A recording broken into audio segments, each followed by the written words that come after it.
नमस्कार, स्वागत है आपका 10 बजे रात पूरे दिन की बात लेकर आपके सामने मैं हूं राहुल सौमित्र। दिन भर की आपाधापी में अक्सर बड़ी खबरें छूट जाती है, इसलिए हम लाए हैं खबरों का कंप्लीट बुलेटिन। तो रात में सुकून से लीजिए डिनर और साथ में देखिए पूरे दिन भर की बड़ी और जरूरी खबरें। छत्तीसगढ़ में भूपेश बघेल सरकार के 4 साल पूरे होने जा रहे हैं। इसके उपलक्ष्य में राज्य सरकार की ओर से गौरव दिवस मनाए जाने का ऐलान किया गया है। यानी राज्य सरकार इस दिन को गौरव दिवस के रूप में मनाएगी, जिसको लेकर आरोप प्रत्यारोप और विवादों की राजनीति शुरू हो गई है। जीते आप संघर्ष करके लड़ाई लड़ेंगे, जीतेंगे। 17 दिसंबर 2018 यही वो दिन है जब 15 सालों से सत्ता पर काबिज बीजेपी की सरकार को हटाकर कांग्रेस की सरकार बनी थी और भूपेश बघेल छत्तीसगढ़ के मुख्यमंत्री बने थे। मैं भूपेश बघेल ईश्वर की शपथ लेता हूँ। अब उनकी सरकार के 4 साल पूरे होने जा रहे हैं। इस मौके को गौरव दिवस के रूप में मनाने का फैसला किया गया है। सरकार का दावा है कि इन 4 सालों में किसान से लेकर मजदूर और उद्योगपति से लेकर भूमिहीन तक के जीवन गौरव भरा रहा। तो वहीं बीजेपी का कहना है कि 4 सालों में हर तरफ निराशा और हताशा का माहौल है। सरकार का विकास दूरबीन से भी नजर नहीं आता। इस 4 साल में चारों तरफ हताशा और निराशा का दौर है। उसके बाद भी अगर ये छत्तीसगढ़ की सरकार गौरव दिवस मना रही है तो ईश्वर से मैं प्रार्थना करता हूं कि इनको सद्बुद्धि दे। नेता प्रतिपक्ष के इस बयान पर प्रतिक्रिया आनी ही थी, आई भी। सीएम भूपेश बघेल का कहना है कि सरकार के विकास की बात नेता प्रतिपक्ष को समझ नहीं आ रही। अब उसको समझ नहीं आ रहा है, लेकिन धान का पैसा तो मिल रहा है ना उसको। राजीव गांधी किसान न्याय योजना का पैसा मिल रहा है कि नहीं मिल रहा है नेता प्रतिपक्ष को? रमन सिंह के राज में मिलता था क्या? तो सीधा वो लाभ भी उसको नहीं दिखाई दे रहा है, तो खाता चेक कर ले।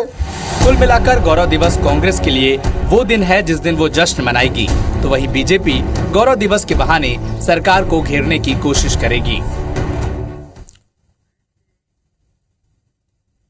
चूंकि आने वाला साल चुनावी है, इसलिए आरोप प्रत्यारोप का दौर लगातार चलता रहेगा। इधर वंदे भारत ट्रेन को लेकर मुख्यमंत्री भूपेश बघेल ने केंद्र सरकार पर निशाना साधा है। उन्होंने ये कहा है कि वंदे भारत ट्रेन शुरू हुई, लेकिन आमंत्रण तो दूर, सूचना तक नहीं दी गई। जिस प्रदेश से ट्रेन चले उसके सीएम को आमंत्रण नहीं दिया गया।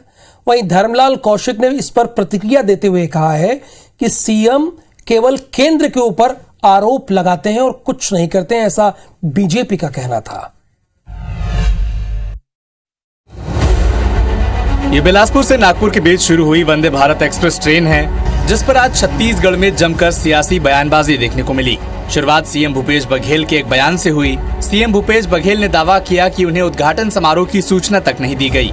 सीएम ने कहा कि भारत सरकार के रेल विभाग ने छत्तीसगढ़ में ऐसा दूसरी बार किया है। अंतरगढ़ से ट्रेन संचालन की सूचना भी उनको नहीं दी गई थी। छत्तीसगढ़ से शुरू हुआ था, कहीं छत्तीसगढ़ के मुख्यमंत्री को निमंत्रण देते प्रदेश को सौगात दिया प्रधानमंत्री जी, लेकिन रेट इतना अधिक है कि आम आदमी उसमें चढ़ नहीं सकता, बड़े लोग चढ़ेंगे। दरअसल भेंट मुलाकात के लिए महासमुंद रवाना होने से पहले सीएम रायपुर हेलीपैड पर पत्रकारों से बातचीत कर रहे थे। वंदे भारत पर पूछे गए एक सवाल पर उन्होंने ये खुलासा किया। सीएम भूपेश बघेल के आरोपों पर बीजेपी ने ये प्रतिक्रिया दी। मुख्यमंत्री जी आरोप ही लगाते हैं केंद्र के ऊपर में, और केंद्र के ऊपर आरोप लगाने के अलावा उनके पास में कुछ नहीं है। मैं समझता हूँ कि हर स्टेशन में बाकायदा नाम से सबको उसको आमंत्रित किया गया है। ये तो हुई निमंत्रण पर बयानबाजी। एक बात और अहम है, आज सीएम भूपेश बघेल ने वंदे भारत के किराए को लेकर भी सवाल उठाए। छत्तीसगढ़ के मुख्यमंत्री ने कहा कि वंदे भारत बड़े लोगों की ट्रेन है, चूंकि किराया इसका बहुत ज्यादा है। भोपाल में आज शिवराज कैबिनेट की अहम बैठक हुई, जिसमें कई प्रस्तावों को मंजूरी दे दी गई, जैसे कि भू नामांकन नियमों में संशोधन को स्वीकृति मिली है और नवाचार नीति को भी मंजूरी मिल गई है। 13 जनवरी को यूथ पॉलिसी लॉन्च की जाएगी। मध्य प्रदेश में 88,750 रिक्त पदों की प्रक्रिया पूर्णता की ओर है और 15 अगस्त से 1 लाख पदों की भर्ती प्रक्रिया पूरी हो जाएगी। बैठक में अनुपूरक अनुमान रखा गया। इसके साथ ही अनुपयोगी विधेयकों को समाप्त करने का भी फैसला लिया गया। रीवा में हवाई पट्टी की जगह हवाई अड्डा बनेगा और इसके लिए 99 एकड़ जमीन की स्वीकृति भी हुई है। इसके अलावा सड़क पर आवारा पशुओं के मिलने पर जुर्माना का फैसला भी लिया गया। ध्यान दीजिएगा, ये सारा फैसला आज कैबिनेट की बैठक में लिया गया है।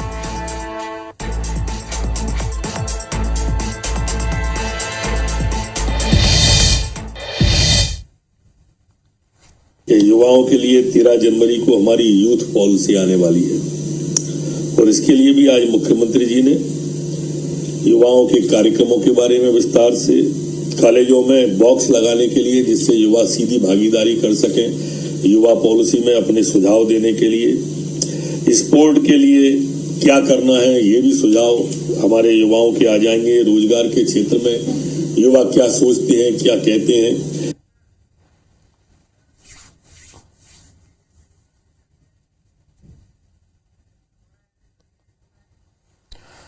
तो शिवराज सिंह चौहान की सरकार की आज कैबिनेट बैठक हुई जिसमें कई अहम प्रस्तावों को लिया गया, जैसे कि रीवा में अब हवाई पट्टी की जगह पर हवाई अड्डा बनेगा। और दूसरा जो महत्वपूर्ण निर्णय लिया गया, जो सड़क पर आवारा पशु दिख जाते हैं अब उस पर जुर्माना लगाया जाएगा बाकायदा।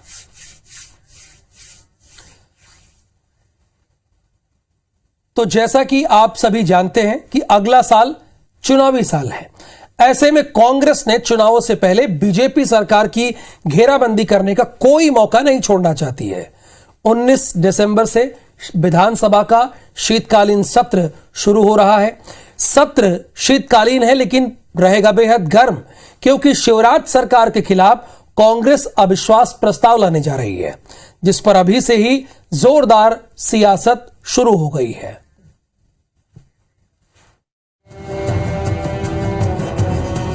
चुनावी बिसात से पहले मध्य प्रदेश में बीजेपी को घेरने के लिए कांग्रेस का प्लान तैयार है। कांग्रेस के सीनियर विधायक और पूर्व मंत्री पीसी शर्मा ने सरकार के खिलाफ अविश्वास प्रस्ताव लाने की सूचना विधानसभा के प्रमुख सचिव एपी सिंह को दी है। नेता प्रतिपक्ष के आरोप पत्र पर प्रदेश अध्यक्ष कमलनाथ ने भी मंजूरी दे दी है। अविश्वास प्रस्ताव 19 तारीख से 23 दिसंबर तक जो सत्र शुरू होगा इसमें जो चर्चा कराई जाए ये मांग की गई है। इधर अविश्वास प्रस्ताव ला जाने पर गृह मंत्री नरोत्तम मिश्रा ने कांग्रेस को घेरा। उन्होंने कहा कि जनता पर जिसको विश्वास नहीं है वो अविश्वास प्रस्ताव ला रही है। नेता प्रतिपक्ष पे अध्यक्ष का विश्वास नहीं है, अध्यक्ष पे नेता प्रतिपक्ष का विश्वास नहीं है, वो अविश्वास प्रस्ताव ला रहे हैं। नेता प्रतिपक्ष की विधायक नहीं सुन रहे। बता दें कि कांग्रेस ने तमाम विभागों से जुड़े 180 बिंदु छाटे हैं। निर्माण कार्यों से लेकर दूसरी अनियमितताओं के दस्तावेज जुटा लिए हैं। इन्हीं घपले घोटालों के जरिए कांग्रेस विधानसभा सत्र में अविश्वास प्रस्ताव पर चर्चा करने की मांग करने वाली है। इधर कांग्रेस नेता और पूर्व मंत्री राजा पटेरिया 14 दिन तक जेल की सलाखों में ही रहेंगे, यानी राजा जेल में रहेंगे। उन्होंने प्रधानमंत्री नरेंद्र मोदी पर विवादित बयान दिया था और अब वो बुरे फंस गए हैं। बयान उन्होंने दिया मध्य प्रदेश के पवई में, लेकिन पटेरिया का ये मुद्दा एमपी के सियासी गलियारों से निकलकर छत्तीसगढ़ समेत देश भर में सुर्खियां बन चुका है और इस पर राजनीति फिलहाल थमने का नाम तो नहीं ले रही है।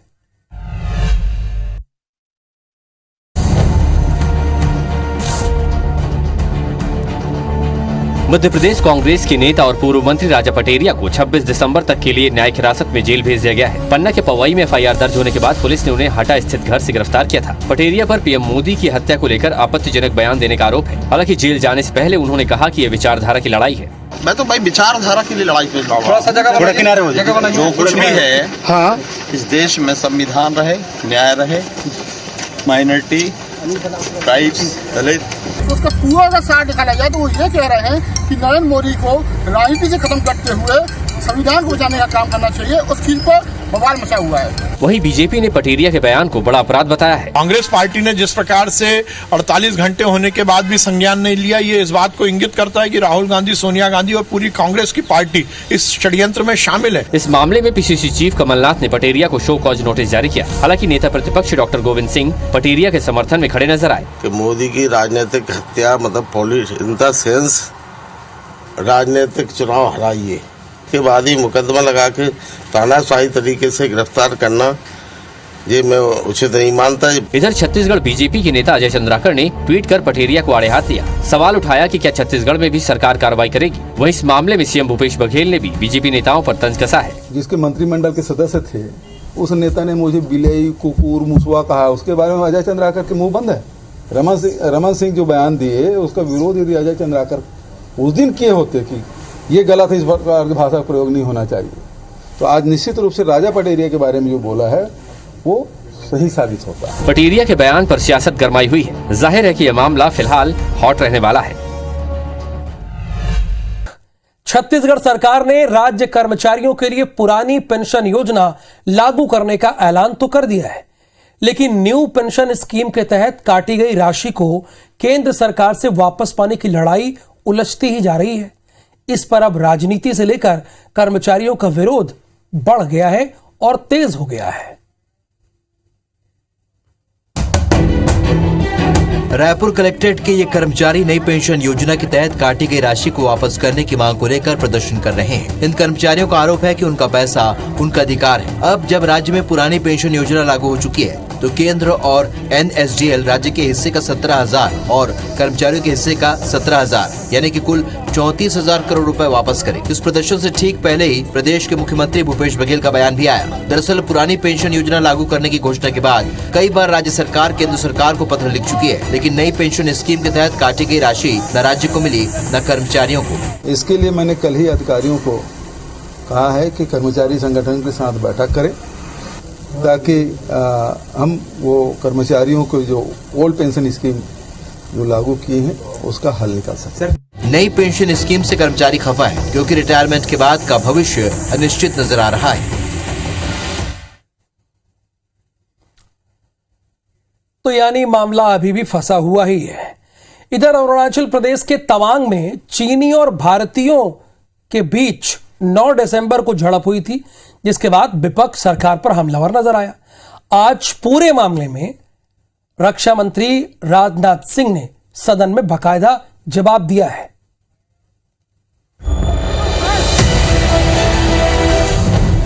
संसद के दोनों सदनों में आज दिन का तवांग झड़प के नाम पर खर्च हुआ। कल खबर आई थी कि 9 दिसंबर को अरुणाचल प्रदेश के तवांग इलाके में चीनी और भारतीय सैनिकों के बीच झड़प हुई थी। आज रक्षा मंत्री राजनाथ सिंह ने लोकसभा में तवांग में हुई झड़प की जानकारी दी। चाइना के इस प्रयास का हमारी सेना ने दृढ़ता के साथ सामना किया है अध्यक्ष महोदय, और इस फेस ऑफ में हाथापाई भी हुई है। भारतीय सेना ने बहादुरी से PLA को हमारी टेरिटरी में अतिक्रमण करने से रोका। इस झड़प में दोनों ओर के कुछ सैनिकों को चोटें भी आई हैं। भले ही सरकार ने सफाई दे दी हो, लेकिन विपक्ष इस मामले में सरकार की नीति रीति को कटघरे में खड़ा कर रहा है। बुनियादी सवाल ये है कि ये क्यों हो रहा है, चीन की मंशा क्या है, और इसीलिए हमने काम रोको प्रस्ताव दिया है सरकार से पूछने के लिए कि ये भारत चीन रिश्तों के ऊपर एक व्यापक बहस की जरूरत है। विपक्ष के सवालों और सरकार की सफाई के बीच तथ्य यह है कि चीनी सैनिकों ने एक बार फिर से भारतीय क्षेत्र में अतिक्रमण की कोशिश की, जिसे भारतीय सैनिकों ने नाकाम कर दिया। वहीं अब हालात ये हैं कि इंडियन एयरफोर्स ने अरुणाचल सीमा पर कॉम्बैट एयर पेट्रोलिंग यानी जंगी उड़ानें शुरू कर दी हैं। 9 दिसंबर को तवांग में हुई झड़प से पहले भी चीन ने अरुणाचल सीमा में अपने ड्रोन भेजने की कोशिश की थी। इसके बाद IAF ने तुरंत अपने लड़ाकू विमान अरुणाचल सीमा पर तैनात किए थे।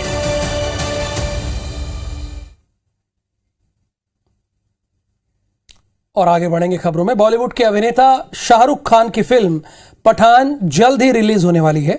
फिल्म को लेकर अलग अलग तरह की प्रतिक्रिया भी आनी शुरू हो गई है।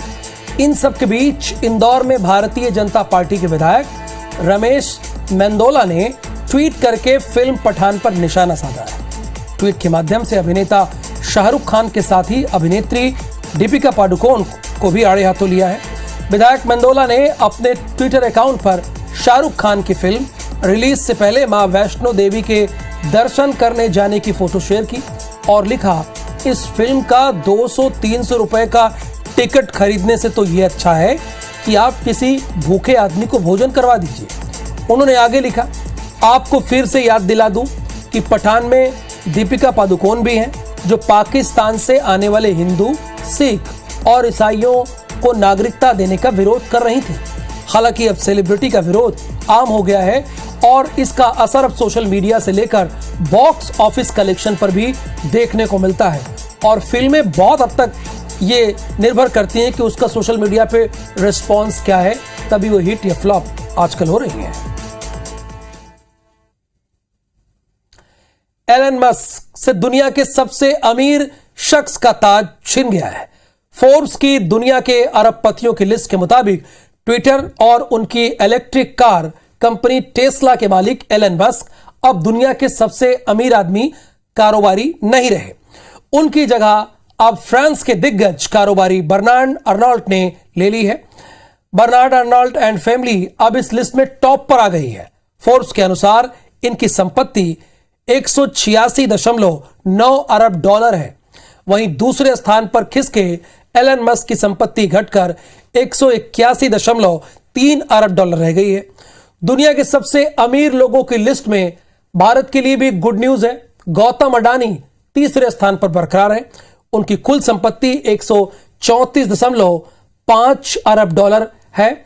वहीं यह माना जा रहा है कि जिस तरह से एलन मस्क की संपत्ति में गिरावट आ रही है, उसे लगता है कि जल्द ही वे गौतम अडानी से भी पीछे हो जाएंगे। अडानी ग्रुप के चेयरमैन गौतम अडानी की संपत्ति में लगातार इजाफा हो रहा है। इससे मस्क और अडानी की संपत्ति में ज्यादा फासला नहीं रह गया है।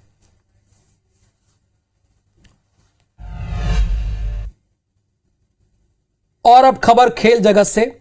फुटबॉल वर्ल्ड कप का रोमांच जारी है। आज देर रात 12:30 बजे क्रोएशिया और अर्जेंटीना के बीच सेमीफाइनल का महा मुकाबला खेला जाएगा। आप भी इस बात को भली भांति जानते हैं कि यहां जो टीम जीतेगी वो सीधे फाइनल में जाएगी और मेसी पिछली बार का सपना, अधूरा सपना, इस बार पूरा करने की पूरी कोशिश करेंगे। हालांकि आज का जो मुकाबला है बहुत कांटे का है। क्रोएशिया और अर्जेंटीना का हम आपको आंकड़ा भी दिखा रहे हैं। अब तक ओवरऑल इन लोगों ने 5 मैच खेले हैं, जिसमें से 2-2 और 1 ड्रॉ रहा है, यानी 2 अर्जेंटीना और 2 क्रोएशिया जीती है। अगर वर्ल्ड कप की बात करें तो वर्ल्ड कप में अब तक इन लोगों के 2 मुकाबले हुए हैं, जिसमें 1-1 की बराबरी है।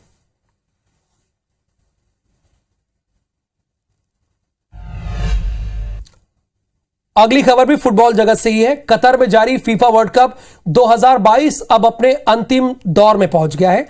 इस बार फीफा वर्ल्ड कप को सबसे ज्यादा देखा गया। इस बीच क्रोएशिया की सपोर्टर और मॉडल की भी खूब चर्चा हो रही है, जो अपने देश को सपोर्ट करने के लिए कतर पहुंच गई थी, लेकिन छोटे कपड़े पहनने की वजह से उसे स्टेडियम में एंट्री नहीं दी गई। तो फिर वो मैदान के बाहर अपने देश को सपोर्ट करने के लिए एक नायाब तरीका उसने निकाला।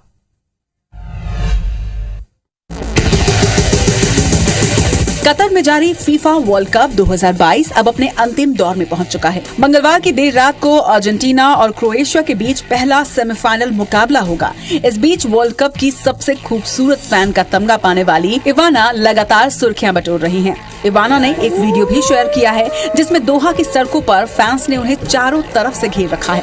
इवाना ने अपने इंस्टाग्राम पर ये वीडियो शेयर करते हुए लिखा है कि दोहा में मेरा हर दिन इसी तरह से बीत रहा है। आप सभी फैंस शानदार हैं। बता दें कि इवाना भी क्रोएशिया की ही हैं और वर्ल्ड कप की शुरुआत से ही वो सुर्खियों में बनी हुई हैं। कतर द्वारा स्टेडियम में छोटे कपड़े पहनने पर रोक लगाई गई थी, लेकिन लगातार इवाना ने इसी तरह की ड्रेस पहनी थी, जो कि नियमों का उल्लंघन भी कर रही थी। इसके अलावा उन्होंने स्टेडियम के बाहर भी लगातार फैंस से संपर्क साधा और अपने कई वीडियो वायरल भी किए हैं। क्रोएशिया और अर्जेंटीना की होने वाली भिड़ंत से पहले इवाना ने अपने ही अंदाज में ये बताया कि सेमीफाइनल में कौन सी टीम जीतने वाली है। अर्जेंटीना और क्रोएशिया की टी शर्ट पहने हुए 2 फैन पर इवाना ने फुटबॉल से हिट किया, जिसमें क्रोएशिया की टी शर्ट पहने शख्स को बॉल लगी और ऐसे में इवाना ने कहा कि सेमीफाइनल मुकाबला क्रोएशिया ही जीत रही है। आपको बता दें कि वर्ल्ड कप के पूरे टूर्नामेंट में इवाना ने क्रोएशिया झंडे की जैसी ड्रेस ही पहनी है और उनकी कई तस्वीरें सोशल मीडिया पर वायरल हुई है। इवाना के इंस्टाग्राम पर 25 लाख से भी ज्यादा फॉलोअर्स हैं, जो लगातार इनकी फोटोज को शेयर करते हैं और लाइक्स करते हैं। Sports desk IBC 24।